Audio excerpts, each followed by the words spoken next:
তো আমরা আজকে ক্লাস 11 এর বায়োলজিক্যাল সায়েন্সের ফার্স্ট চ্যাপ্টারটা শুরু করছি। ফার্স্ট চ্যাপ্টারে কি আছে দেখো, দেখলেই এখানে দেখতে পাচ্ছ যে বায়োলজিক্যাল সায়েন্স মানে জীবনের বিজ্ঞান বা সায়েন্স অফ লাইফ। খুবই সোজা চ্যাপ্টার। এখান থেকে মেইনলি শর্ট কোয়েশ্চেন আসে, একটা বা দুটো কোয়েশ্চেন খুব জোর দিতে পারে। এই চ্যাপ্টারটা তোমাদের আগে থেকেই পড়া, কিন্তু এটা হচ্ছে সুবিধাজনক ব্যাপার। দেখো প্রথমেই যে লেখা আছে সায়েন্স অফ লাইফ, তো আমার প্রথম প্রশ্ন হচ্ছে যে জীবন কি বা হোয়াট ইজ লাইফ। দেখো আগের জাস্ট ফার্স্ট ইন্ট্রোডাক্টরি ক্লাসে আমি বললাম যে there is a slight difference in between life science and biological science. Actually biological science or biology is the part of life science. জীবনের একটা পার্ট তো ওই শুধুমাত্র জীব, জীবন কিন্তু শুধুমাত্র তাহলে জীব নিয়ে নয়। দেখো এই কথাটা আমরা পরিষ্কার বুঝে রাখলাম যে লাইফ সায়েন্সের যদি একটা পার্ট যদি বায়োলজিক্যাল সায়েন্স হয় আর লাইফ সায়েন্স মানে যদি জীবন বিজ্ঞান হয়, তাহলে জীবনের একটা পার্ট হচ্ছে জীব অর্থাৎ বায়োলজি। তার মানে জীব ছাড়া আরেকটা কি, জড়। অর্থাৎ জীব এবং জড়, জড় কোথায় থাকে? পরিবেশে থাকে, এনভায়রনমেন্টে থাকে। তার মানে খুব সহজভাবে দেখো, এতটাই সহজভাবে পড়াবো যে পড়াচ্ছি যে যাতে তোমাদের কোনো জিনিস মুখস্থ করতে না হয়। অর্থাৎ বায়োলজি সম্বন্ধে যে বদনামটা আছে যে মুখস্থ করতে হয়, একেবারেই মুখস্থ করতে হবে না, শুধুমাত্র বুঝবে, নিজের ভাষায় প্রকাশ করবে, তাহলে দেখবে ফুল মার্কস। কিন্তু বুঝতে হবে জিনিসটাকে। তাহলে জীবনের বিজ্ঞান বা সায়েন্স অফ লাইফের ক্ষেত্রে আমরা কি বলতে পারি যে পরিবেশের মধ্যে অবস্থিত জীব এবং তাদের মধ্যে পরিবেশ ও জীবের মধ্যে যে মিথস্ক্রিয়তা বা আন্তঃক্রিয়া, সেটাই হলো জীবন। যদি জীবন বলতে হয় তাহলে আমাদের সর্বদা বলতে হবে জীব এবং জড়ের পরস্পর মিথস্ক্রিয়তা। আর এই জীব এবং জড়ের মিথস্ক্রিয়তা বা ইন্টার রিলেশনশিপ বা ইন্টার এক্সচেঞ্জটা কোথায় হচ্ছে না উইদিন দ্য এনভায়রনমেন্ট বা পরিবেশের মধ্যে হচ্ছে। তাহলে তার পরের যেটা আসছি সজীব বস্তু, লিভিং অর্গানিজম। সজীব অর্থাৎ যাদের জীবন আছে, প্রাণ আছে। আমরা যদি জীব বলি, আমার অনেক স্টুডেন্টরাই জানে, আমার স্নেহের ছাত্রছাত্রীরা প্রায় সকলেই জানে যে এই জীব হচ্ছে উদ্ভিদ এবং প্রাণী। অর্থাৎ আমরা জানি উদ্ভিদেরও প্রাণ আছে, আবার প্রাণীদের তো প্রাণ আছে। সুতরাং উদ্ভিদ, প্রাণী এবং আমাদের চারিপাশে যে মাইক্রো অর্গানিজম অর্থাৎ অণুজীব, সেই অণুজীবদেরও কিন্তু আমরা এর মধ্যে ইনক্লুড করব। অর্থাৎ এই সজীব বস্তু কারা না যাদের প্রাণ আছে অর্থাৎ যাদের জীবন আছে। এই সজীব বস্তু চিনব কি করে? তাহলে সজীব বস্তু যদি চিনতে হয় আমাদেরকে জড় বস্তুকেও চিনতে হবে। তাহলে আমি একটা সহজ অ্যাক্টিভিটি টাস্ক দিয়ে রাখি, সেই ছোটবেলাকার ক্লাস 6-7 এর মতো, কি না জীব এবং জড়ের পার্থক্য উল্লেখ করো। জীবনেও পরীক্ষায় আসবে না, উচ্চ মাধ্যমিকে বা ক্লাস 11-এ, কিন্তু তোমাদের বেসিক নলেজটা থাকা দরকার যে লিভিং এবং নন লিভিং অর্গানিজমের মধ্যে কি কি ডিফারেন্স আসতে পারে। দেখো সেই ডিফারেন্সগুলো করার জন্য এবং যেটা ক্লাস 11-এ হাইলাইট করা হয় কোয়েশ্চেনে, সেরকম কিছু টার্মিনোলজি আমার বোর্ডে লেখা আছে। এই বোর্ডের প্রত্যেকটা টার্মিনোলজিকে আমি আলাদা আলাদাভাবে ব্যাখ্যা করে দিচ্ছি, তাহলে তোমাদের বুঝতে সুবিধা হবে এই চ্যাপ্টারের মধ্যে। প্রথমেই দেখো এই যে সজীব এবং জড় বস্তুর মধ্যে পার্থক্য, তারপরে এই বিভিন্ন সজীব বস্তুর মধ্যে যে যে জিনিসগুলো বা যে যে বৈশিষ্ট্যগুলো দেখা যায়, different salient characteristic features, those are exclusively found in living organism are mentioned here. Okay, now comes into the point. এই যে একটা সজীব বস্তু, সজীব বস্তু তাহলে কারা না যে সকল বস্তুগুলো বৃদ্ধি পায়, যে সকল বস্তুগুলোর মধ্যে প্রোটোপ্লাজম আছে। আমরা জানি উদ্ভিদ কোষেও প্রোটোপ্লাজম আছে, আবার প্রাণী কোষেও প্রোটোপ্লাজম আছে। তোমরা ক্লাস 10 থেকে পড়েছো, 9-এও পড়েছো যে সজীব কোষের মধ্যে প্রোটোপ্লাজম আছে। সেই জন্যই তো প্রোটোপ্লাজমকে বলা হয় জীবনের ভিত্তি বা বেসিস অফ লাইফ, অর্থাৎ জীবনের ভিত্তি বা ভৌত জীবনের ভিত্তি, বেসিস অফ লাইফ বলা হয়। যাই হোক, তো এই যে সজীব বস্তু, তাহলে যে সকল বস্তুগুলোর মধ্যে বৃদ্ধি দেখা যায়, বৃদ্ধি লক্ষ্য করা যায়, যাদের নির্দিষ্ট আকার এবং আয়তন আছে, ইরেগুলার শেপ নয়, পাথর নয় বা কোনো ইট কাঠ এসব নয়, যার নির্দিষ্ট হয়তো কোনো আকার নেই, এগুলো নয়, একটা নির্দিষ্ট আকার হয়, শেপ অ্যান্ড সাইজ, যে উত্তেজিত হতে পারে, যার মধ্যে সমস্ত রকম বিপাক ক্রিয়া চলতে পারে। একটা ছোট্ট এককোষী শৈবালের মধ্যে বিপাক ক্রিয়া চলে, অর্থাৎ স্মল ইউনিসেলুলার অর্গানিজম। অ্যামিবা, তার মধ্যেও বিপাক ক্রিয়া চলে।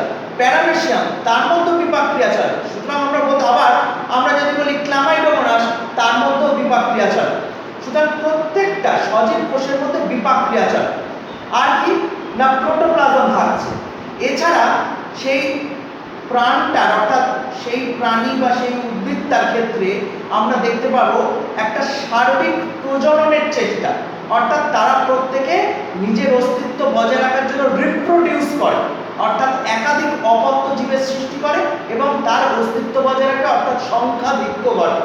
তার মানে সজীব বস্তু যদি আমরা বলি এই লিভিং অর্গানিজম, তাহলে আমরা কি বলতে পারি, এই সজীব বস্তু মানে যাদের প্রাণ আছে, এবং শুধু তাই নয়, যাদের শুধু প্রাণ আছে তাই নয়, তারা নিজেদের মতো প্রজননে লিপ্ত হতে পারে, প্রজনন করতে পারে, এবং যাদের মধ্যে বৃদ্ধি, বিপাক, চলন, গমন এগুলো দেখা যেতে পারে বা বংশবিস্তার করতে পারে, যারা বিভিন্ন পরিবেশে নিজেদের মানিয়ে নিতে পারে। যেমন আমরা শীত হোক, গ্রীষ্ম হোক, বিভিন্ন পরিবেশে বিভিন্নভাবে অভিযোজিত হতে পারছি, অর্থাৎ অ্যাডাপ্টেশন। তোমরা মাধ্যমিকে পড়ে এসছো, যাদের মধ্যে বিবর্তন দেখা যায়, অভিযোজন হবে মানে বিবর্তন হবে বা অভিব্যক্তি হবে। এছাড়া আর কি হবে, এছাড়া অবশ্যই আমরা বলবো যে তাদের মধ্যে মিউটেশন হবে, অর্থাৎ পরিব্যক্তি। মানিয়ে নিতে গেলে কি করতে হবে, নিজেকে পরিবর্তন করতে হবে। যেমন তোমরা যুগের ধর্মের সাথে মানিয়ে নিচ্ছ বলেই তোমরা বেঁচে থাকতে পারছো, আমরা বেঁচে থাকতে পারছি। তার মানে জীবের একটা স্বাভাবিক ধর্ম হচ্ছে মানিয়ে নেওয়া, যেটা অভিযোজন। এবং অভিযোজনটাকে ঘটাতে গেলে কি করতে হবে না, মিউটেশন বা পরিব্যক্তি জিনিসটা জানতে হবে, পরিব্যক্তি জিনিসটাকে মানতে হবে। এটাই পরিব্যক্তি বা মিউটেশন ক্লাস 11-এর প্রশ্ন কিন্তু আসতে পারে।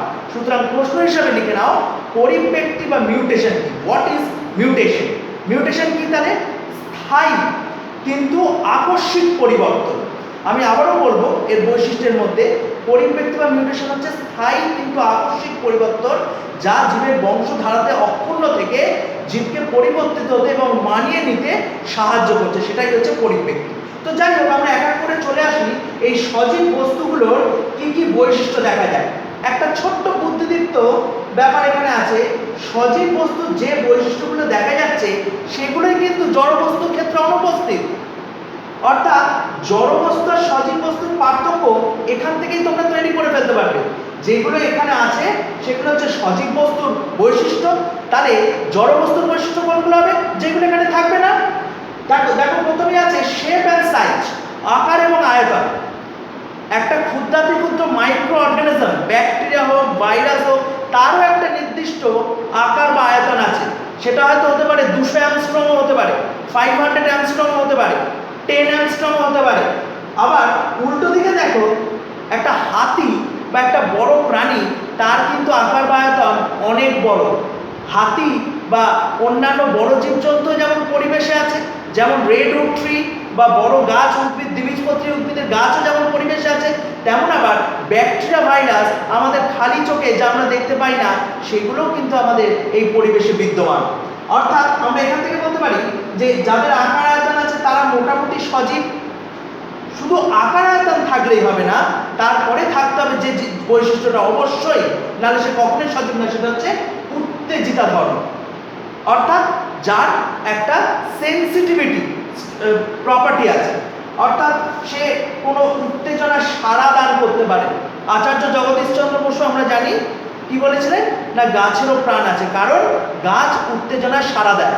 আমরা মাধ্যমিকে পড়ে এসেছি, ক্রেস্কোগ্রাফ যন্ত্রের সাহায্যে এই গাছের উত্তেজনা বা সংবেদনশীলতাকে উনি দেখিয়েছিলেন। এই সংবেদনশীলতা গাছের আছে বলেই কিন্তু গাছ কিন্তু সজীব। আবার প্রাণীদের ক্ষেত্রে আমরা তো জানি, আমাদের যদি কেউ সুশ্রুই দেয়, কেউ যদি চিমটি কাটে, কেউ যদি স্পর্শ করে, আমরা জানি বিভিন্ন রিসেপ্টার আছে বা গ্রাহক আছে। সেই রিসেপ্টারগুলোর সাহায্যে আমরা সেই সেন্সটাকে কি করি, রিসিভ করি, এবং আমরা সেই উত্তেজনার বশবর্তী হয়ে সাড়া প্রদান করি। তারপরেরটা কি, প্রোটোপ্লাজমীয় সংগঠন। দেখো প্রোটোপ্লাজমীয় সংগঠন তো থাকতেই হবে। প্রোটোপ্লাজমীয় সংগঠন যদি না থাকে তবে সেটা জীবই নয়। কারণ আমি একটু আগে বললাম প্রোটোপ্লাজমকে কি বলা হয় না, ফিজিক্যাল বেসিস অফ লাইফ। তাহলে একটা কোয়েশ্চেন লিখে রাখো, ফিজিক্যাল বেসিস অফ লাইফ বা প্রাণের ভৌত ভিত্তি কাকে বলা হয়? প্রাণের ভৌত ভিত্তি কাকে বলা হয়? প্রোটোপ্লাজম বা সাইটোপ্লাজম, যেটা অর্ধ তরল জেলি জাতীয় কোলয়েডীয় পদার্থ, colloidal substance, semi-liquid colloidal substance that exhibit inside any living cell is called by protoplasm. এবং তোমাদের এটাও নিশ্চয়ই জানা আছে যে প্রোটোপ্লাজম আর সাইটোপ্লাজমের মধ্যেও একটা ডিফারেন্স আছে, সেটা আমি পরে যখন সাইটোলজি পড়াবো সেটা আবার বলবো। প্রোটোপ্লাজম আর সাইটোপ্লাজমের মধ্যে ডিফারেন্সটা, যে প্রোটোপ্লাজম হচ্ছে সাইটোপ্লাজমকে নিয়ে গঠিত, সাইটোপ্লাজম হচ্ছে প্রোটোপ্লাজমের একটা অংশ মাত্র। অর্থাৎ যখন আমি নিউক্লিয়াসটাকে বাদ দেবো প্রোটোপ্লাজম থেকে, তখনই সেটা হয়ে যাবে কি না সাইটোপ্লাজম, আর যখন নিউক্লিয়াসটাকে ইনক্লুড করব তখনই সেটা কি হয়ে যাবে না প্রোটোপ্লাজম হয়ে যাবে। অর্থাৎ আমরা সহজ কথা অঙ্কের ভাষায় বলতে পারি যে nucleus plus cytoplasm equal to protoplasm. অতএব সাইটোপ্লাজম যদি বলি তাহলে কি বলবো না প্রোটোপ্লাজম মাইনাস নিউক্লিয়াস। ঠিক এইরকম আমরা বুঝতে পারি। তাহলে প্রোটোপ্লাজমের মধ্যে কেন এই প্রোটোপ্লাজমকে প্রাণের ভৌত ভিত্তি বলছি? আমরা তো বলে দিলাম যে প্রাণের ভৌত ভিত্তি বা ফিজিক্যাল বেসিস অফ লাইফ বলা হয়, কিন্তু কেন বলা হয়? কারণ এই প্রোটোপ্লাজম বা সাইটোপ্লাজম এই অর্ধতরল কোলয়েডীয় পদার্থের মধ্যে যাবতীয় কোষের রাসায়নিক পদার্থ, অজৈব জৈব আয়ন অর্থাৎ ইনঅর্গানিক অ্যান্ড অর্গানিক সাবস্টেন্স এবং বিভিন্ন রকম কেমিক্যাল সাবস্টেন্স তার মধ্যে আছে, যেটা কিনা বিপাকীয় অর্থাৎ মেটাবলিক ফাংশনগুলোকে ডিল করতে সাহায্য করে। এই জন্য সেলের মধ্যে যে সাইটোপ্লাজম বা প্রোটোপ্লাজম থাকে তাকে অনেক সময় বলা হয় কেমিক্যাল পুল, কারণ এখানে বিভিন্ন ধরনের রাসায়নিক পদার্থ বিদ্যমান উপস্থিত। এই প্রোটোপ্লাজমে কিন্তু প্রাণের ভিত্তি বলে সমস্ত বিপাকক্রিয়াকে নিয়ন্ত্রণ করতে পারছে এবং জীব বা কোষটাকে বেঁচে থাকতে সাহায্য করছে। এরপরে চলে এসো বৃদ্ধি, গ্রোথ। দেখো একটা প্রাণী, একটা উদ্ভিদ, যে কোনো লিভিং অর্গানিজমের একটা স্বাভাবিক প্রবৃত্তি কিন্তু বৃদ্ধি পাওয়া। আমরা যেমন ছোট থেকে একটা মাত্র কোষ জাইগোট, তোমরা জানো জাইগোট থেকে প্রত্যেকটা প্রাণের সূচনা ঘটে। সেই জাইগোট কিন্তু মাতৃগর্ভে আস্তে আস্তে মরুলা, ব্লাস্টুলা, গ্যাস্টুলা এই বিভিন্ন প্রসেসের মাধ্যমে, ক্লিভেজের মাধ্যমে প্রেগন্যান্সি পিরিয়ডের মধ্যে দিয়ে আস্তে আস্তে যখন প্রোগ্রেস করে তখন আস্তে আস্তে এমব্রিও ফর্মেশন হয় বা ভ্রূণ গঠিত হয়। সেই ভ্রূণ থেকে কিন্তু আবার সেলুলার ডিভিশন হতে হতে আবার একটা পূর্ণ অবয়ব বিশিষ্ট মানব দেহ বা আমাদের এত বড় চেহারাটা সৃষ্টি হচ্ছে। কিন্তু প্রত্যেকে আমাদের সৃষ্টি একটি মাত্র কোষ থেকে, যে কোষটির নাম হলো জাইগোট, যেটি ডিপ্লয়েড কোষ। যাই হোক, এই বৃদ্ধি বা গ্রোথটা কি? এই যে আমরা খাওয়া দাওয়া করছি, এই খাদ্যগুলো কোথায় যাচ্ছে? আলটিমেট আমাদের কোষের মধ্যে যাচ্ছে বা সেলের মধ্যে যাচ্ছে। সেল কি করছে? এই খাদ্যবস্তুগুলোকে এনগালফ করছে এবং ওর মতো করে হজম করছে, সেলের মতো করে হজম করছে। স্যার সেলের মতো করে হজম করছে মানেটা কি? সেলের মতো করে হজম করছে বা কোষের মতো করে হজম করছে মানে কোষ বিপাক করছে, অর্থাৎ মেটাবলিজম হচ্ছে। কোষ অবিরত কন্টিনিউয়াসলি তার মধ্যে রাসায়নিক বা কেমিক্যাল প্রসেস চলছে। ওই যে বললাম প্রোটোপ্লাজম থাকে, সেই প্রোটোপ্লাজমের মধ্যে কেমিক্যাল বা রাসায়নিক বিক্রিয়াগুলো সারাদিন 24 ঘন্টা ধরে প্রতিটি মিনিট প্রতিটি সেকেন্ডে সংঘটিত হয়ে যাচ্ছে। তাহলে সেটা কি করছে না আলটিমেট সেই খাদ্যবস্তুর নির্যাসটা আমাদের কোষের মধ্যে যাচ্ছে এবং কোষ ডিভাইড করছে, অর্থাৎ একটা থেকে দুটো, দুটো থেকে চারটে, চলটা, সেটাও কিন্তু কোষের সংখ্যা বৃদ্ধি। তার মানে যদি বৃদ্ধি বলতে হয় তাহলে আমরা পুরনো সংজ্ঞা বা পুরনো কনসেপ্ট অনুযায়ী বলবো দেহের শুষ্ক ওজনের বেড়ে যাওয়া। আমরা জানি যে বিপাক হচ্ছে দুই প্রকার, উপচিতি এবং অপচিতি। এই বৃদ্ধিও কিন্তু কেন হয় না বিপাক ক্রিয়া ঘটবার ফলে, অর্থাৎ দেহের শুষ্ক ওজন বেড়ে যাচ্ছে, প্রোটোপ্লাজমীয় সংগঠনের মধ্যে বিভিন্ন রাসায়নিক বিক্রিয়াগুলি সংগঠিত হচ্ছে, তার ফলে একটি জীব বেড়ে উঠতে পারছে। সোজা বাংলায় আমরা বলতে পারি এই খাদ্য গ্রহণ এবং খাদ্য আত্মীকরণের মাধ্যমে যে প্রোটোপ্লাজমের সংশ্লিষ্ট হচ্ছে, অর্থাৎ বিভিন্ন খাদ্য বস্তু বা বিভিন্ন যে খাদ্য কণা সেটি কোষের মধ্যে যাচ্ছে এবং বিপাকলব্ধ ফল হিসাবে কি করছে না প্রোটোপ্লাজমে সংশ্লেষিত হচ্ছে এবং জীবদের শুষ্ক ওজন বৃদ্ধি পাচ্ছে। এই শুষ্ক ওজনের সার্বিক বৃদ্ধি পাওয়ার ফলে জীবের আকার, আয়তন বৃদ্ধি পাচ্ছে, এটাই হচ্ছে সার্বিক বৃদ্ধি, অর্থাৎ বৃদ্ধি বলে আমরা পরিগণিত করতে পারি এটাকে। এরপরে চলে এসো আমাদের বিপাক, যেটাকে একটু আগে বলছিলাম। এই বিপাক তার আবার দুই প্রকার, আমরা প্রত্যেকে জানি, আমরা আগেও পড়েছি। একটার নাম হচ্ছে উপচিতি বিপাক বা গঠনমূলক বিপাক ক্রিয়া, আর একটা অবশ্যই হচ্ছে অপচিতি বিপাক। তাহলে একটা হচ্ছে উপচিতি এবং আর একটা হচ্ছে অপচিতি। উপচিতিটাকে বলা হয় অ্যানাবলিজম, বা অ্যানাবলিক রিয়াকশন ইংলিশে বলা হয়, আর অপচিতিটাকে বলা হয় ক্যাটাবলিজম। ওই একটু আগে বললাম জীবদের যে শুষ্ক ওজনের বৃদ্ধি পাওয়া, অর্থাৎ এই যে একটু আগে বলছি উপচিতি বিপাক ক্রিয়া, এই উপচিতি বিপাক ক্রিয়া মানে হচ্ছে জীবদেহের কোষের শুষ্ক ওজন বৃদ্ধি পাওয়া। কখন হবে না খাদ্যবস্তু আহরণ করলে হবে।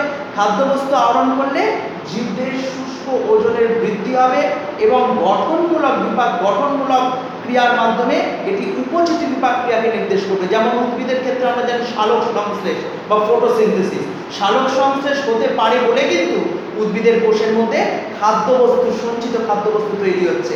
যে সঞ্চিত খাদ্যবস্তু আবার আমরা আহরণ করে কি করছি না শক্তি পাচ্ছি, এনার্জি ট্রান্সফার হচ্ছে।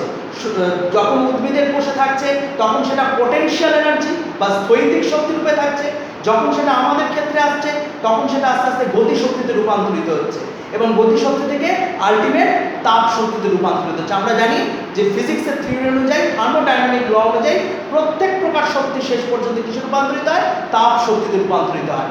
অর্থাৎ সেই আমরা তাপ শক্তি বা হিট এনার্জিতে কনভার্ট করে দিচ্ছি। আমরা যা খাচ্ছি, আমরা কাজ করছি সারাদিন, সেই শক্তিটাই তাপ শক্তি রূপে মুক্ত হয়ে যাচ্ছে। এই বিপাক ক্রিয়ার ফলে কিন্তু এই ঘটনাগুলো সংঘটিত হতে পারছে কোষের মধ্যে। তাহলে কি বললাম, বিপাক ক্রিয়া হচ্ছে দুই প্রকার, একটা উপচিতি একটা অপচিতি। তাহলে যদি তোমাদের আলাদা করে প্রশ্ন লিখে রাখো খাতায়, বিপাক কি? কোষের মধ্যে বিভিন্ন প্রোটোপ্লাজমীয় খাদ্যবস্তুগুলো যখন পরিপাক হলো, অর্থাৎ কোষের মধ্যে প্রোটোপ্লাজমীয় খাদ্যবস্তুগুলো যখন সংশ্লেষ এবং আত্তীকরণ অ্যাসিমিলেশন হলো, তখন কোষের দেহের মধ্যে এক ধরনের কেমিক্যাল রিয়াকশন হলো, কোষের মধ্যে কেমিক্যাল রিয়াকশন হলো। সেই কেমিক্যাল রিয়াকশনের ফলে যদি নেট ওয়েট বা ড্রাই নেট ওয়েট, শুষ্ক ওজন যদি বৃদ্ধি পায়, তবে তাকে উপচিতি বিপাক বলবো। আর অপচিতি বিপাক কোনটা?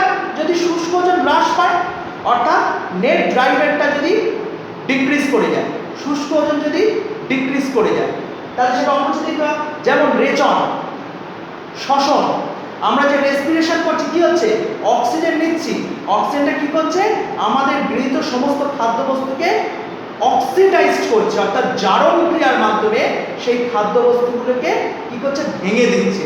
কিসে ভেঙে দিচ্ছে? কার্বন ডাই অক্সাইড এবং জলে ভেঙে দিচ্ছে, CO2 এবং H2O তে ভেঙে দিচ্ছে। যেমন ধরো গ্লুকোজ, C6H12O6, এই গ্লুকোজ কিন্তু ওই অক্সিজেনের সাহায্যে এবং বিভিন্ন উৎসেচকের সাহায্যে ভেঙে যাচ্ছে। ভেঙে গিয়ে কিসে পরিণত হচ্ছে? কার্বন ডাই অক্সাইড, জল এবং সর্বোপরি তাপ শক্তিতে রূপান্তরিত হচ্ছে। আমরা পড়ে এসেছি ক্লাস 9-এ সবাত শ্বসন, অবাত শ্বসন, এয়ারোবিক রেসপিরেশন অ্যান্ড এয়ারোবিক রেসপিরেশন। তাহলে সেখানেও আমরা দেখেছি হিট এনার্জিতে কনভার্ট হবে।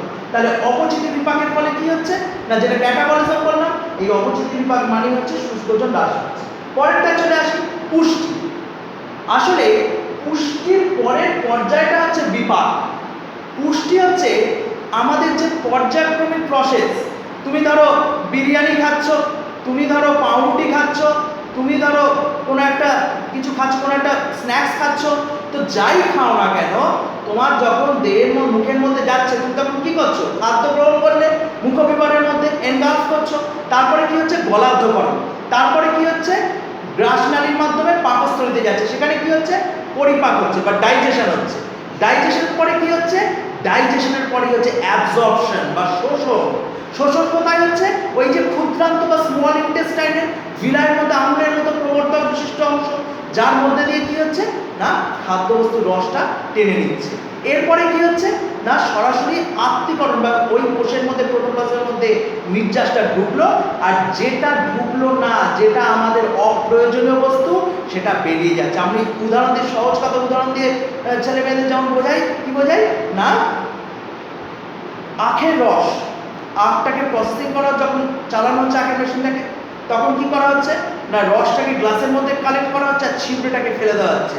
ঠিক আমাদের বডিতেও এই পুষ্টি প্রক্রিয়ার মাধ্যমে যেটা অবিপাকজাত, যেটা বিপাকজাত সেটা কিন্তু শরীরে কাজে লাগছে, আর যেটা শরীরে কাজে লাগছে না সেটা স্টুল বা ইউরিন হিসাবে অপ্রয়োজনীয় বিপাকজাত পদার্থ রূপে দেহের বাইরে বেরিয়ে যাচ্ছে। এটাই হচ্ছে কিন্তু পুষ্টি। তাহলে পুষ্টি কতগুলো পর্যায়ের মাধ্যমে হয়, খাদ্য গ্রহণ, গলার্ধকরণ, পরিপাক, শোষণ, আত্তীকরণ এবং লাস্ট কি না বহিষ্করণ বা রিমুভ হয়ে যাচ্ছে, সেখান থেকে ফিটাল ম্যাটারের মাধ্যমে সেটা বেরিয়ে যাচ্ছে। এরপরে আমরা চলে যাচ্ছি কি পুষ্টির পরে চলে যাচ্ছি শ্বসন। শ্বসন জিনিসটা কি? রেসপিরেশন। এই যে একটু আগে বলে দিলাম যে অক্সিজেনের প্রভাবে খাদ্যবস্তু জারিত হচ্ছে এবং জারিত হওয়ার ফলে কি হচ্ছে? কার্বন ডাই অক্সাইড এবং জলে পরিণত হচ্ছে। আমি যদি এরকম ভাবে শর্টে লিখে দিই যে C6H12O6 এটা অক্সিডাইজড হচ্ছে with the help of different enzymes, specific enzyme, proteolytic enzyme, amylolytic enzyme, lipolytic enzyme এইগুলো, এবং তার সাথে সাথে কি হচ্ছে? কার্বন ডাই অক্সাইড, জল, এবং তার সাথে সাথে hit energy 686 kilo calorie hit energy produce করছে। সুতরাং আমরা বলতে পারবো যে এই যে অক্সিজেনের প্রভাবে কি হচ্ছে না, গ্লুকোজ জারিত হয়ে যাচ্ছে। গ্লুকোজ জারিত হয়ে কিসে রূপান্তরিত হচ্ছে? কার্বন ডাই অক্সাইড জলে রূপান্তরিত হচ্ছে, এবং কার্বন ডাই অক্সাইড বেরিয়ে যাচ্ছে আমাদের নিঃশ্বাস প্রক্রিয়ার মাধ্যমে বা এক্সপিরেশনের মাধ্যমে বেরিয়ে যাচ্ছে। তাহলে শ্বসন হচ্ছে একটা জৈব রাসায়নিক প্রক্রিয়া। কেন? জৈব মানে জীবের মধ্যে ঘটছে এবং কোষের প্রোটোপ্লাজমের মধ্যে ঘটছে, তাই রাসায়নিক প্রক্রিয়া। তাই শ্বসনের মাধ্যমে আমরা দেখলাম যে জৈব রাসায়নিক বিক্রিয়ার মাধ্যমে কোষের মধ্যে খাদ্যবস্তু জারিত হচ্ছে এবং উপলব্ধ বা বাই প্রোডাক্ট হিসাবে কার্বন ডাই অক্সাইড, জল এবং তাপ শক্তি রূপে মুক্ত হয়ে যাচ্ছে। এরপরটা কি চলে আসো? রেচন বা এক্সক্রিশন।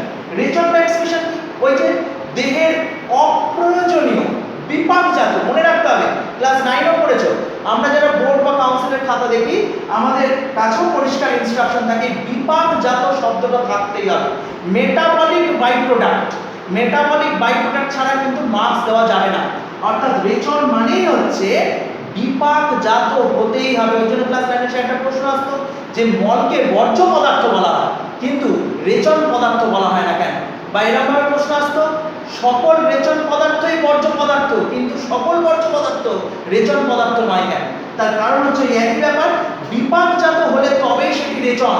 মল কিন্তু বা স্টুল কিন্তু বর্জ্য পদার্থ হলো রেচন নয়। কারণ একটু আগে বললাম মল উৎপন্ন হওয়ার পেছনে আছে অবিপাকজাত অপ্রয়োজনীয় পদার্থের বহিষ্করণ, অর্থাৎ সেটা অবিপাকজাত, যেটা আমাদের শরীরে কাজে লাগছে না সেটাই বেরিয়ে যাচ্ছে মল রূপে বা স্টুল রূপে। তারপরে কি? ক্ষরণ। ডিফারেন্ট এন্ডোক্রাইন গ্ল্যান্ডস, তোমরা ক্লাস 10 হরমোন পড়ে এসেছো। আমাদের শরীরে সনাল গ্রন্থি আছে, অনাল গ্রন্থি আছে। অনাল মানে ডাক্টলেস গ্ল্যান্ড, যেখান থেকে হরমোন নিঃসৃত হয়, আর স্বনাল গ্রন্থি আছে যেখান থেকে উৎসেচক নিঃসৃত হয়। এই যে ক্ষরণ বা সিক্রেশন, এই ক্ষরণ জিনিসটা কি?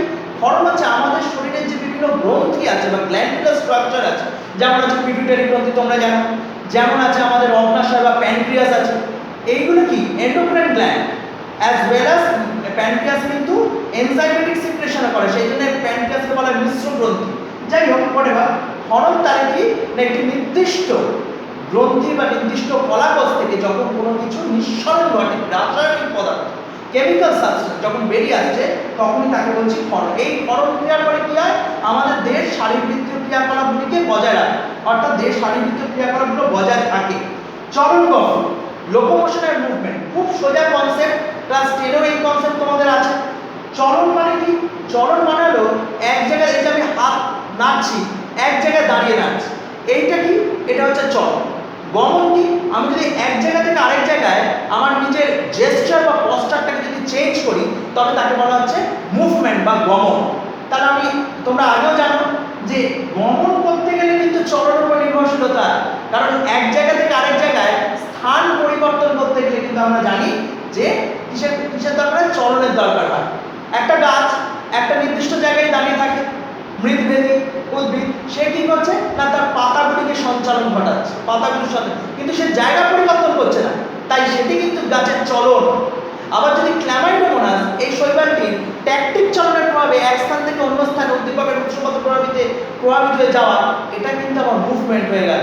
অর্থাৎ স্থান পরিবর্তন, জীবের স্থান পরিবর্তনকে বলা হয় গমন, এবং স্থান পরিবর্তন না করে শুধুমাত্র অঙ্গ প্রত্যঙ্গ সঞ্চালন করাকে বলা হয় চলন। তাই আমি বলতেই পারি যে গমন চলনের উপর নির্ভরশীল কিন্তু চলন গমনের উপর নির্ভরশীল নয়। তারপরে চলে সব পরিপ্রেক্ষিত, অলরেডি বলে দিয়েছি মিউটেশন, এটা যে ইংলিশটা সেটাও পরীক্ষায় আসতে পারে, এটা কিন্তু খুব ইম্পর্টেন্ট, বলে রাখলাম ক্লাস 11 এর জন্য। মিউটেশন, এই মিউটেশন কিন্তু পরীক্ষায় 1 মার্কসের কোশ্চেন দিতেই পারে, 1 মার্কস বা 2 মার্কস। What is mutation? পরিপ্রেক্ষিত কি না জীবের স্থায়ী কিন্তু আকস্মিক বংশানুক্রমে যে পরিবর্তন সংঘটিত হয়, এটা বেসিক্যালি, আরো স্পেসিফিক্যালি বলতে গেলে জিনের মধ্যে সংঘটিত হয়। জিনের মধ্যে পরিবর্তন ঘটলে এগুলো একবারে মাইনর লেভেলে চেঞ্জটা হবে, তারপরে তোমার অবয়বের সেই চেঞ্জটা আসবে, অর্থাৎ তোমার ফিনোটাইপিক ক্যারেক্টার বা তোমার বাহ্যিক বৈশিষ্ট্যের মধ্যে সেই ক্যারেক্টারটা প্রকাশ ঘটবে, বহিঃপ্রকাশ ঘটবে। এরপর হচ্ছে বিবর্তন, এভলিউশন। বিবর্তনও তোমরা জানো, বিবর্তন কি? বিবর্তন হচ্ছে মন্থর এবং গতিশীল প্রক্রিয়া, গ্র্যাজুয়াল বাট কন্টিনিউয়াস প্রসেস। এটা ক্লাস 10 এ তোমাদের চ্যাপ্টারটা ছিল এভলিউশন। এভলিউশন কি হয় না, একটা কন্টিনিউয়াস প্রসেস কিন্তু খুব ধীর গতির প্রসেস, যেখানে সরল জীব থেকে জটিল জীবের সৃষ্টি হয়। বিবর্তনের ধারার আলোকেই তো আমরা নরমানব থেকে আমরা এত ডেভেলপড হিউম্যান বিংসে পরিণত হয়েছে। অর্থাৎ একেবারে প্রথম দিকে তোমরা জানো ড্রায়োপিথেকাস, র্যামাপিথেকাস এই ধরনের যে হিউম্যান ডেভেলপমেন্টের একবারে অ্যানসেস্ট্রাল পিরিয়ডে এদের ছিল অবস্থান, কিন্তু তারপরে আস্তে আস্তে আমরা এখন কোথায় এসেছি না হোমো সেপিয়েন্স সেপিয়েন্স, আস্তে আস্তে গ্র্যাজুয়ালি ডেভেলপমেন্ট হয়েছে। ক্লাস 12 এ এর ভিভিড ডেসক্রিপশন আছে, তোমরা পড়বে যে কিভাবে একেবারে ড্রায়োপিথেকাস, র্যামাপিথেকাস ওই লেভেল থেকে আস্তে আস্তে অস্ট্রালোপিথেকাস, তারপরে আস্তে আস্তে আরো বিবর্তনের ধারায় আলোকিত হয়ে ক্রো-ম্যাগনান, নিয়ান্ডারথাল, ক্রো-ম্যাগনান হয়ে হোমো সেপিয়েন্স, তারপরে হোমো সেপিয়েন্স সেপিয়েন্সে রূপান্তরিত হয়েছে।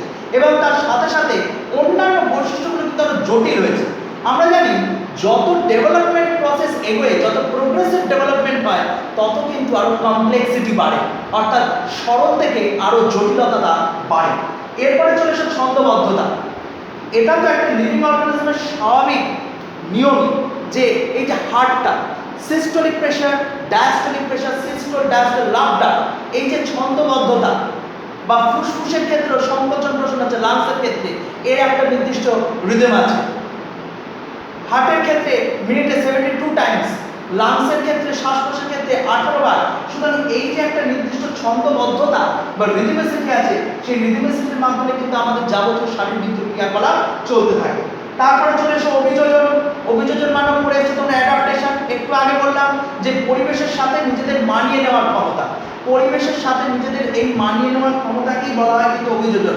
এই অভিযোজন কিসের কিসের ভিত্তিতে হতে পারে, কিসের কিসের উপর ভিত্তি করে হয় না শারীরবৃত্ত অভিযোজন, আচরণগত অভিযোজন, গঠনগত বা অঙ্গসংস্থানগত অভিযোজন। এই সমস্ত অভিযোজনগুলো যদি পরিবেশের মধ্যে একসাথে সংগঠিত হতে পারে, তবেই কিন্তু একটা জীব টিকে থাকার সামর্থ্য লাভ করে। অর্থাৎ আমরা বলতে পারি যে এই যে অভিযোজন বা অ্যাডাপ্টেশনের মাধ্যমে একটা জীব নিজেকে পরিবেশের মধ্যে মানিয়ে নিতে পারছে, তার পেছনে কিন্তু আবার অভিব্যক্তি বা বিবর্তনের হাত আছে। অ্যাকর্ডিং টু ডারউইনিজম বা ডারউইনের থিওরি অনুযায়ী আমরা জানি ন্যাচারাল সিলেকশন বা প্রাকৃতিক নির্বাচনবাদ, যেটা সবচেয়ে বড় থিওরি বা হাইপোথিসিস হিসেবে দেখানো হয়, ডারউইনের যে প্রতিপাদ্য বিষয় হিসেবে দেখানো হয়, সেটা হচ্ছে কিন্তু ন্যাচারাল সিলেকশন। তো ন্যাচারাল সিলেকশনও কিন্তু এর পেছনে কাজ করছে। আর জীবন চক্র, হোয়াট ইজ লাইফ সাইকেল? একটা জীবের জন্মের পর থেকে তার বৃদ্ধি, তার আস্তে আস্তে কৈশোরের পরে সে যৌবনক্ষম হচ্ছে, যখন সে রিপ্রোডাক্টিভলি এবল হচ্ছে অর্থাৎ প্রজননক্ষম হয়ে উঠছে, প্রজননক্ষমের পরে আস্তে আস্তে সে ম্যাচুরিটি লাভ করছে, তার জনন অঙ্গের এবং তার জননের সামর্থ্যে সে ম্যাচুরিটি লাভ করছে, এবং ম্যাচুরিটির পরে সে আস্তে আস্তে বার্ধক্য দশা বা সেলেশন বা এজিংয়ে গিয়ে পৌঁছাচ্ছে, এবং তারপরে অবশেষে তার স্টেশনারি যে গ্রোথ পিরিয়ড সেটা সিজড হয়ে যাচ্ছে বা বন্ধ হয়ে যাচ্ছে, এবং সে মৃত্যুর কোলে ঢলে পড়ছে। অর্থাৎ বৃদ্ধি, একেবারে জন্ম, তারপরে বৃদ্ধি, তারপরে যৌবনক্ষম অবস্থায় সে জননে সক্ষম হচ্ছে, এবং প্রজননের পরে সে আস্তে আস্তে ম্যাচুরিটি বা পরিণতি লাভ করছে, পরিণতি লাভ করার পরে তারপরে কি করছে, বার্ধক্য আসছে, বার্ধক্যের পরে মৃত্যু। এই 5টা বা 6টা স্টেপের মধ্যে কিন্তু আমাদের জীবনচক্র সীমাবদ্ধ। এটা কি বলা হচ্ছে লাইফ সাইকেল। এরপরে চলে এসে জীব বৈচিত্র্য। এখান থেকে কিন্তু কাউন্সিলের প্রশ্ন দেওয়া হয় ক্লাস 11। What is biodiversity? প্রথম প্রশ্ন এখানে এই পার্টের মধ্যে জীব বৈচিত্র্য কি, অর্থাৎ হোয়াট ইজ বায়োডাইভার্সিটি। সাথে সাথে আরো দুটো কোয়েশ্চেন লিখে রাখো। জীব বৈচিত্র্য শব্দটি কে প্রথম প্রবর্তন করে? জীব বৈচিত্র্য শব্দটি কে প্রথম প্রবর্তন করে? হু ফার্স্ট কয়েন্ড দ্য টার্ম বায়োডাইভার্সিটি। একই সাথে আরেকটা কোয়েশ্চেন লিখে রাখো। হু first কয়েন্ড the term biology? Biology শব্দের প্রবর্তক কে? বায়োলজি শব্দের প্রবর্তক কে? এখানে তোমাদের বলে রাখি, বায়োলজি শব্দের প্রবর্তক কিন্তু ল্যামার্ক। তোমাদের নামটা নিশ্চয়ই চেনা পরিচিত, Jean Baptiste de Monet Lamarck. আর এই জীব বৈচিত্র্য শব্দের প্রবর্তক কিন্তু এখানে লেখা আছে, যেটা আসে এমসিকিউতে আসতে পারে class 11-এ, W.G. Rosen in 1985 he introduced this term biodiversity, জীব বৈচিত্র্য। তাহলে প্রথমেই বলি জীব বৈচিত্র্য কাকে বলে।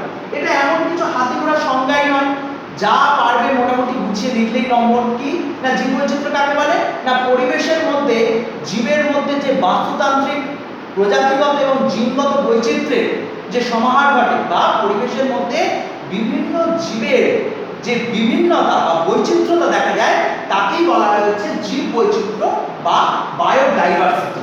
বায়ো মানে জীব আর ডাইভার্সিটি মানে বৈচিত্র্যতা, অর্থাৎ ডিফারেন্ট যে স্ট্রাকচারাল ডিফারেন্স বলো বা ফিনোটাইপিক ক্যারেক্টারিস্টিক ডিফারেন্স বলো, এইগুলোর ভিত্তিতেই কিন্তু ভাবা হয়। এই জীব বৈচিত্র্যকে তিনটে ভাগে ভাগ করা হচ্ছে।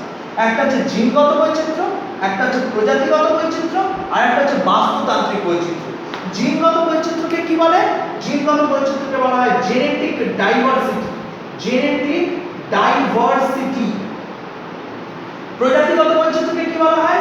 Species diversity, species diversity.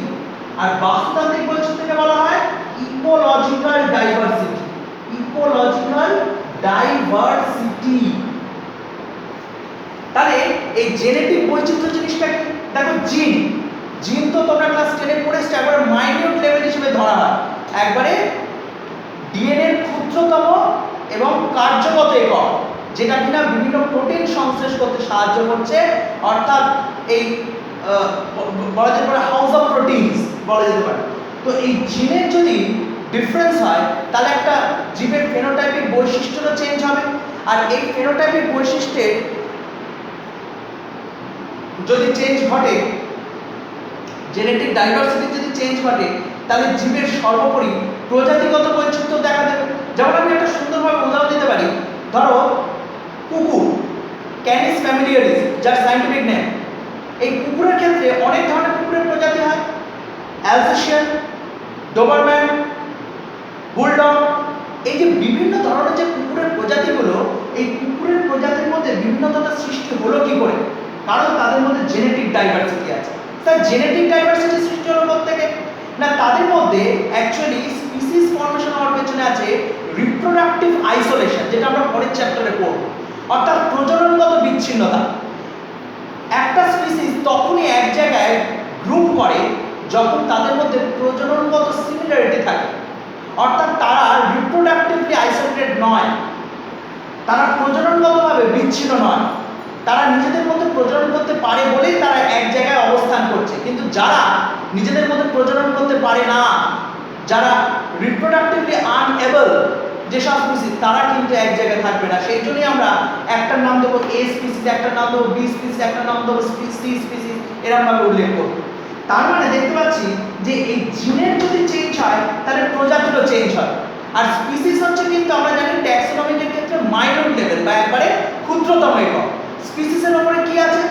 স্পিসিসের উপরে আছে হচ্ছে কমিউনিটি, কমিউনিটির উপরে কি আছে? পপুলেশন আছে। সুতরাং স্পিসিসের নিচে কি আছে? প্রজাতির নিচে কি আছে? ইন্ডিভিজুয়াল, অর্থাৎ আমি, তুমি, আমরা সবাই হচ্ছে ইন্ডিভিজুয়াল। আমাদের যদি একটা এই যে হোমো সেপিয়েন্স, সেপিয়েন্স এটা হচ্ছে একটা প্রজাতি, এই হোমো সেপিয়েন্সের প্রজাতির মধ্যে আমার মধ্যে যে কমিউনিটি আছে, হিউম্যান কমিউনিটির ক্ষেত্রে একটা কমিউনিটিতে ভাগ হয়েছে, গরিলা, শিম্পাঞ্জি, হিউম্যান, এগুলো একটা আলাদা কমিউনিটিতে ভাগ হয়ে গেছে। আবার এই টোটালটা নিয়ে হচ্ছে লিভিং পপুলেশন, পপুলেশন হচ্ছে সবচেয়ে হায়ার ক্যাটাগরি হিসেবে রাখা যেতে পারে। তাহলে আমরা বলতেই পারি যে পপুলেশনের আন্ডারে হচ্ছে কমিউনিটি, কমিউনিটির আন্ডারে হচ্ছে স্পিসিস, আর স্পিসিসের আন্ডারে হচ্ছে ইন্ডিভিজুয়াল।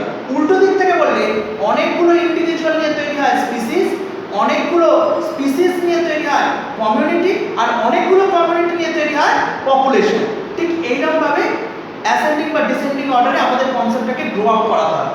এরপরে যে ব্যাপারটা আসছে বাস্তুতান্ত্রিক বৈচিত্র্য বা ইকোলজিক্যাল ডাইভার্সিটি। এই যে ইকোলজিক্যাল ডাইভার্সিটি ব্যাপারটা এলো কোথা থেকে? ইকোলজিক্যাল ডাইভার্সিটি হচ্ছে এই যে প্রজাতিগত বৈচিত্র্য হলো, এবার ভৌগোলিক বিচ্ছিন্নতার সৃষ্টি হলো। ভৌগোলিক বিচ্ছিন্নতা মানে, ভৌগোলিক বিচ্ছিন্নতা মানে হচ্ছে জিওগ্রাফিক্যাল ব্যারিয়ার। বিভিন্ন জিওগ্রাফিক্যাল রিয়েলমে আস্তে আস্তে প্রাণীরা দেখা গেল সেগ্রিগেট করে গেল। তাদের ক্লাইমেটিক ফ্যাক্টরসগুলো ফেভারেবল হচ্ছে কিনা, তাদের আনুষঙ্গিক রিসোর্সগুলো, তাদের যে সম্পদগুলো, সেগুলো ঠিকঠাক খাদ্য পাচ্ছে কিনা, সেই অনুযায়ী সারা পৃথিবীময় রাজস্থানে যে ধরনের অর্গানিজম দেখা যায়, লিভিং অর্গানিজম বা জীব বৈচিত্র্য দেখা যায়, কলকাতায় কিন্তু সেই ধরনের জীব বৈচিত্র্য দেখা যায় না। রাজস্থানে যে ধরনের গাছ দেখা যায় কলকাতায় কিন্তু সেই ধরনের গাছ দেখা যায় না, অর্থাৎ স্বাভাবিক পরিবেশ নয় সেটা সেই গাছের বৃদ্ধির জন্য। কৃত্রিমভাবে উৎপাদন করা আলাদা, কিন্তু স্বাভাবিকভাবে সেটা হতে পারে না। কাশ্মীরে যে ধরনের গাছ দেখা যাবে এখানে সে ধরনের গাছ দেখা যাবে না। আবার একবারে ঠান্ডা দেশে মেরু প্রদেশে যে ধরনের বায়োডাইভার্সিটি দেখা যাবে এখানে কিন্তু সেই ধরনের বায়োডাইভার্সিটি দেখা যাবে না। সুতরাং আমরা এক্ষেত্রে বলবো যে জিনগত বৈচিত্র্য প্রভাবিত করলো প্রজাতিগত বৈচিত্র্যকে বা স্পিসিস ডাইভার্সিটিকে, আর স্পিসিস ডাইভার্সিটি আবার প্রভাবিত করলো বাস্তুতান্ত্রিক বৈচিত্র্যকে। এই বাস্তুতান্ত্রিক বৈচিত্র্যকে আবার তিনটে ভাগে ভাগ করা যায়, যেখান থেকে বলে রাখি West Bengal Council of Higher Secondary Education প্রশ্ন করে ক্লাস 11 আলফা, বিটা এবং gamma diversity. Alpha diversity, beta diversity এবং গামা ডাইভার্সিটি তিনটে কিন্তু ভীষণ ইম্পর্টেন্ট, এটা বুঝতেই হবে। কনসেপ্টটা খুব সোজা। আসলে এটা কিসের ভিত্তিতে ভাগ করা হয়েছে? একটু আগে বললাম বাস্তুতন্ত্র বা ইকোলজিক্যাল একটা নির্দিষ্ট হ্যাবিট্যাট, একটা নির্দিষ্ট পরিবেশ, ভৌগোলিক ফ্যাক্টর, জিওগ্রাফিক্যাল ক্লাইমেটিক ফ্যাক্টরগুলোর উপর ভাগ করা হয়েছে। আলফা ডাইভার্সিটি মানে হচ্ছে একটা নির্দিষ্ট অঞ্চলের মধ্যে যে ধরনের জীব বৈচিত্র্য দেখা যাচ্ছে। বিটা বৈচিত্র্য কোনটা? না একাধিক অঞ্চল, একাধিক নির্দিষ্ট অঞ্চলের মধ্যে যে ধরনের জীব বৈচিত্র্য দেখা যাচ্ছে। আর গামা ডাইভার্সিটি কোনটা?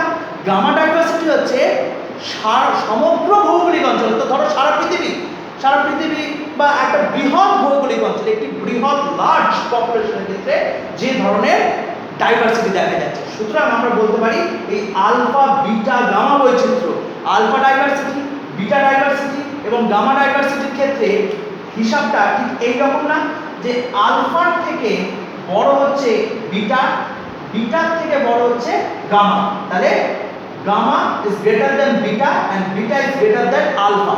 আলফা মানে একটা নির্দিষ্ট ক্ষুদ্রতম অঞ্চলে, ধরো তোমার বাড়ির বাগানে জবা গাছ আছে, পেঁপে গাছ আছে, টগর গাছ আছে। তোমার পাড়ায় যদি দেখো তাহলে দেখবে জবা গাছ, টগর গাছ, পেঁপে গাছ বা আরো অনেক ধরনের আম গাছ, সবেদা গাছ, অনেক ধরনের গাছ হয়তো আছে, বা কলা গাছ, আরো অনেক ধরনের গাছ।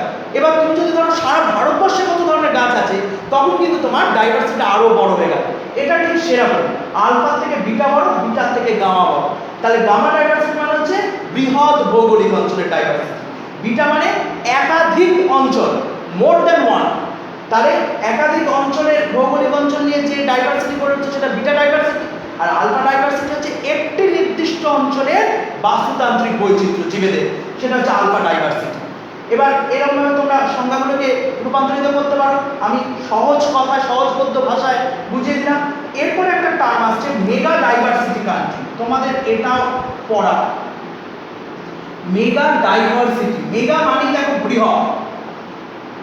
এই মেগা ডাইভার্সিটি কান্ট্রির কনসেপ্টটা আমাদের মাধ্যমিকে পড়া হটস্পট থেকে আসছে। তাহলে মেগা ডাইভার্সিটি কান্ট্রি ব্যাপারটা কি? মেগা ডাইভার্সিটি কান্ট্রি হচ্ছে না বৃহৎ ভৌগোলিক অঞ্চলে যেখানে সব ধরনের জীববৈচিত্র্যের অবস্থান আমরা দেখতে পাচ্ছি। তো আমাদের যদি মেগা ডাইভার্সিটি কান্ট্রি উদাহরণ দিতে পারি তাহলে আমরা বলবো ব্রাজিল, মেক্সিকো বা ভূমধ্যসাগরীয় অঞ্চলগুলিতে, এইগুলোতে দেখতে পাবো যে মেনলি মেগা ডাইভার্সিটি কান্ট্রি। সেখানে ধরো Peru, Australia, Colombia, Malaysia, India, সর্বোপরি ইন্ডিয়াও কিন্তু একটা মেগা ডাইভার্সিটি কান্ট্রি। উল্টোভাবে প্রশ্নটা দিতে পারে যে ভারতবর্ষকে মেগা ডাইভার্সিটি কান্ট্রি বলা হয় কেন, বা বাংলা এটাকে বলা হয় অতি বৈচিত্র্যের দেশ। অতি বৈচিত্র্যের দেশ বলা হয় কেন ভারতবর্ষকে? কেন বলা হয়? তার কারণ এখানে আমাদের ভারতবর্ষ সর্বাধিক জীব বৈচিত্র্য নিয়ে গড়ে উঠেছে। যদি ওই হটস্পটগুলোর দিকে তাকাও তাহলে তোমরা জানো যে বিভিন্ন বিলুপ্ত প্রায় প্রাণীদের সেখানে সংরক্ষিত করা হয়েছে। ইনসিটু সংরক্ষণ, তারা প্রাকৃতিক বাসস্থানে তাদের সেখানে অবস্থান। সেখানে ধরো আমাদের ইস্টার্ন হিমালয় বা পূর্ব হিমালয় আছে, ওয়েস্টার্ন ঘাট আছে, পশ্চিম ঘাট পর্বতমালা আছে, ইন্দো বার্মা আছে, সুন্দারল্যান্ড আছে, এইগুলো আছে। হটস্পট তোমরা জানো যে ভারতবর্ষের 4টে যে হটস্পট সেটা মাধ্যমিকে তোমরা পড়েছো। সুতরাং এখানে বলা বাহুল্য যেটা যে বর্তমানে বিশ্বের মধ্যে প্রায় 17টা দেশ এই মেগা ডাইভার্সিটির মধ্যে অন্তর্ভুক্ত করা হয়েছে, তার মধ্যে ভারতবর্ষ একটা। যে 17টা মেগা ডাইভার্সিটি কান্ট্রি আছে তার মধ্যে ভারতবর্ষ একটা। 17টার মধ্যে আছে Brazil, Mexico, Indonesia, Malaysia, Sri Lanka, Madagascar, এগুলো মোটামুটি আছে। অস্ট্রেলিয়া, কলম্বিয়া এই দেশগুলো মেগাডাইভার্সিটি কান্ট্রির মধ্যে অন্তর্ভুক্ত করা হয়েছে। এরপরে আমরা যেটা চলে আসবো সেটা হচ্ছে যে এই যে বিভিন্ন অর্গানিজম, লিভিং অর্গানিজমের মধ্যে প্রাণীদের মধ্যে সবচেয়ে হাইয়েস্ট ভ্যারিয়েশন কাদের মধ্যে দেখা যায় না ফাইলাম আর্থ্রোপোডা। লিখে রাখবে সন্ধিপদী প্রাণী। আমাদের পরিবেশের মধ্যে সন্ধিপদী প্রাণীদের বৈচিত্র্য সর্বাধিক, সবচেয়ে বেশি পরিমাণ দেখা যায় ফাইলাম আর্থ্রোপোডা। পোকা মাকড় যত ধরনের আছে, চিংড়ি বলো, মাকড়সা বলো, যত ধরনের পোকা বলো, হাজার হাজার কোটি কোটি সব কিন্তু ওই ফাইলামে ঢোকানো হয়েছে। এবং এটা সবচেয়ে একটা স্ট্যাটিস্টিক্যাল রেকর্ড বলছে এর স্পিসিসের সংখ্যা প্রায় 93,000-এরও বেশি। স্পিসিসের সংখ্যা মানে এত ধরনের প্রজাতি পাওয়া যায় সন্ধিপদী প্রাণীদের ক্ষেত্রে। সো এটা হচ্ছে লার্জেস্ট ফাইলাম। আমাদের বিভিন্ন ফাইলামের মধ্যে এই ইনভার্টিব্রেট ফাইলামের মধ্যে এটা হচ্ছে লার্জেস্ট ফাইলাম। আর যদি আমাদের বিভিন্ন উদ্ভিদের ক্ষেত্রে বলো তাহলে উদ্ভিদের ক্ষেত্রে হচ্ছে আমি বলতেই পারি যে ওদিকে অ্যালগি শৈবালদের ক্ষেত্রে আছে, যেমন উচ্চ শ্রেণীর উদ্ভিদের ক্ষেত্রেও আছে, ব্যাকটেরিয়া বা সায়ানোব্যাকটেরিয়ার ক্ষেত্রে আছে। এদের ক্ষেত্রে যথেষ্ট হাইয়েস্ট ভ্যারিয়েশন দেখা যায়।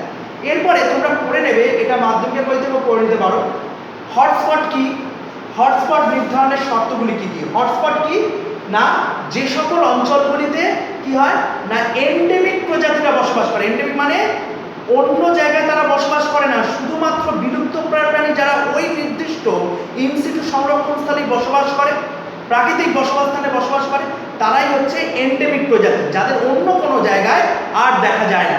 তাহলে এই এন্ডেমিক প্রজাতিগুলোকে একটি নির্দিষ্ট বাস্তুতান্ত্রিক অঞ্চলে যখন দেখা যাচ্ছে সেই জায়গাগুলোকে বলা হচ্ছে হটস্পট। এই হটস্পট কিন্তু করোনা ভাইরাসের হটস্পট নয়, অর্থাৎ এই হটস্পট হচ্ছে অবশ্যই তোমার এন্ডেমিক প্রজাতিগুলো যে নির্দিষ্ট স্থানে বসবাস করছে। এরপরে যেটা বলবার কথা সেটা হচ্ছে হটস্পট ছাড়াও আমাদের করতে হবে ভারতবর্ষের যে হটস্পট ছাড়াও পৃথিবীর মধ্যে হটস্পট কতগুলো আছে সেগুলো তোমরা জানো, সেগুলো আগেও অনেকবার বলা হয়েছে। এরপরে চলে এসো ইন সিটু সংরক্ষণ এবং এক্স সিটু সংরক্ষণ। আমরা প্রত্যেকে জানি ইন সিটু, ইন মানে ভিতরে, সিটু মানে হ্যাবিটেট, অর্থাৎ প্রাকৃতিক বাসস্থানের ভিতরে যে সকল জীববৈচিত্র্য লক্ষ্য করা যায়। যেমন ধরো জাতীয় উদ্যান বা ন্যাশনাল পার্ক, যেমন ধরো বায়োস্ফিয়ার রিজার্ভ, যেমন ধরো আমি বলতে পারি হচ্ছে অভয়ারণ্য বা স্যাংচুয়ারি, যেমন ধরো বলতে পারি রিজার্ভ ফরেস্ট, বিভিন্ন রিজার্ভ ফরেস্ট আছে, জাতীয় উদ্যান আছে, বায়োস্ফিয়ার রিজার্ভ, যেমন নন্দা দেবী এটা বায়োস্ফিয়ার রিজার্ভের মধ্যে পড়ে। আবার ধরো অভয়ারণ্য, সুন্দরবন একটা অভয়ারণ্য। এই জিনিসগুলো কিন্তু মাথায় রাখতে হবে। এই ইনসিটু সংরক্ষণের ক্ষেত্রে স্বাভাবিক বাসস্থান যেগুলো সেইগুলো, এই জাতীয় উদ্যান, এইগুলো জাতীয় উদ্যান যেমন কেন্দ্রীয় সরকার দ্বারা নিয়ন্ত্রিত হয়, অভয়ারণ্য যেমন কি নিয়ন্ত্রিত হয় না রাজ্য সরকার দ্বারা নিয়ন্ত্রিত হয়। এরপরে আরো একটা জিনিস করতে হবে, গেম রিজার্ভ কি। গেম রিজার্ভ হচ্ছে সংরক্ষিত অরণ্যের মধ্যে একটা জায়গা যেখানে শিকার সম্পূর্ণভাবে নিষিদ্ধ। রাজ্য সরকার দ্বারা একটা অরণ্যকে গেম রিজার্ভ বলে চিহ্নিত করা, এটা রাজ্য সরকারের নিয়ন্ত্রণের অধীনে। আর এক্সিটুটা তোমরা জানো, এক্সিটু হচ্ছে স্বাভাবিক বাসস্থানের বাইরে, অর্থাৎ যেমন ক্রায়ো প্রিজার্ভেশন তোমরা পড়েছো, -192 থেকে -196 ডিগ্রি সেন্টিগ্রেড টেম্পারেচারে তরল নাইট্রোজেনের মাধ্যমে যে জীববৈচিত্র্য সংরক্ষণ করা হয় সেটা হচ্ছে কি, সেটা হচ্ছে এক্স সিটু সংরক্ষণ। আর কি, আর হচ্ছে তোমার মেনলি আমরা উল্লেখ করবো যে x situ R in situ সংরক্ষণের মধ্যে পার্থক্য। জীববৈচিত্র্যের গুরুত্ব যেমন করতে হবে, এটা 3 নম্বর প্রশ্নের জন্য তৈরি করে রাখতে পারো, অতটা আসে না। আর একটা করতে হবে জীববৈচিত্র্যের অবলুপ্তির কারণ, কেন জীববৈচিত্র্য অবলুপ্তি হয়ে যাচ্ছে, সেখানে পলিউশন বা পোচার্স এগুলোর কথা বলবে, শিকার, চোরা শিকার, ক্লাইমেটিক ফ্যাক্টরস চেঞ্জ হচ্ছে, এগুলো তোমরা জানো, এগুলো ক্লাস 10-এ পড়েছো, এগুলো মোটামুটি বলছো। আর গুরুত্ব হিসাবে তো বলতেই পারো যে জীববৈচিত্র্যের গুরুত্বটা আমাদের জীবনে একান্তভাবে অপরিসীম, কারণ খাদ্যের উৎসরূপে এই যে বিভিন্ন প্লান্ট ভ্যারাইটি, সেই প্লান্ট ভ্যারাইটিগুলো কিন্তু আমরা বিভিন্ন উচ্চ ফলনশীল বীজ, এগুলো কিন্তু আমরা জীববৈচিত্র্যের গুরুত্ব আছে বলেই কিন্তু পাচ্ছি, অর্থাৎ বায়োডাইভার্সিটি আছে বলেই পাচ্ছি। বিভিন্ন জীবনদায়ী ওষুধ, তারপর জিন ভান্ডার হিসেবে কাজ করছে, জিন পুল হিসেবে কাজ করছে, প্রাকৃতিক ভারসাম্য বজায় থাকছে, অর্থনৈতিক গুরুত্ব, পরিবেশ রক্ষা, এছাড়া সাংস্কৃতিক বা কৃষ্টিগত কালচারাল অ্যাক্টিভিটিস, এই যে চিড়িয়াখানাটা আছে বলে একদল মানুষের অন্ন সংস্থানের পথ তৈরি হচ্ছে, সুতরাং ইকোনমিক্যাল ভ্যালু আছে, কালচারাল অ্যাসপেক্ট আছে। এছাড়া আমাদের পড়তে হবে কি, আমাদের পড়তে হবে হচ্ছে না মানুষ এবং বন্য প্রাণীদের ক্ষেত্রে যে কলিশন, এই কলিশন কি করে ঠেকানো যায়। এক্ষেত্রে এই খাদ্যের যে অভাব সেটা একটা হাইলাইট করতে হবে, ফ্যাক্টরটাকে হাইলাইট করতে হবে। খাদ্যের অভাব পড়ছে বলেই মানুষ এবং পশুর মধ্যে সুন্দরবনের বাঘ অনেক সময় বেরিয়ে আসছে, অর্থাৎ মানুষ এবং পশু পাখিদের মধ্যে কলিশন হচ্ছে, খাদ্যের রিসোর্স কম, সেই ব্যাপারগুলোকে একটু জেনে রাখবো, সেই ব্যাপারগুলো একটু পড়ে রাখা দরকার। এরপরে যেটা দরকার সেটা ক্লাস 11-এর জন্য তোমরা একটু জেনে রাখবে দুটো জিনিস। একটা হচ্ছে keystone species,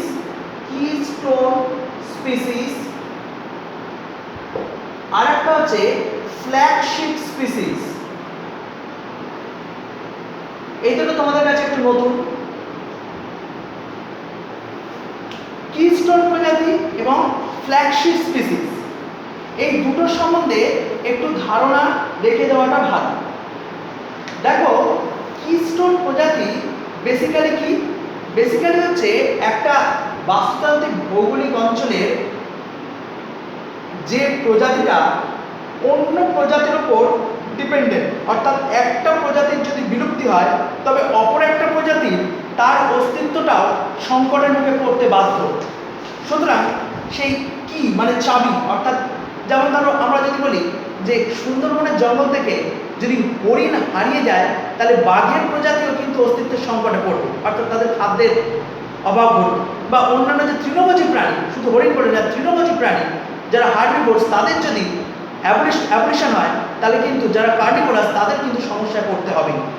অর্থাৎ যে খাদ্য সম্পর্ক, প্রে প্রিডেটর রিলেশনশিপটা কিন্তু ব্যাঘাত ঘটবে।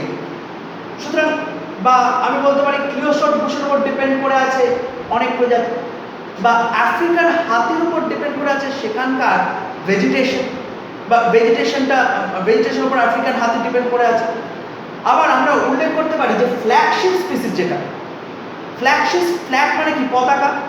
আমাদের বিভিন্ন দেশ বা বিভিন্ন রাজ্যের ক্ষেত্রে, বিশেষত দেশের ক্ষেত্রে বলবো, প্রাণীদের সিম্বল ইউজ করা হয়। রয়্যাল বেঙ্গল টাইগার বলো, রেড পান্ডা বলো, টিকিমের ক্ষেত্রে তাদের মুখ বা তাদের যে সিম্বল ইউজ করা হয়, অর্থাৎ সেটা তাদের জাতীয় পশু।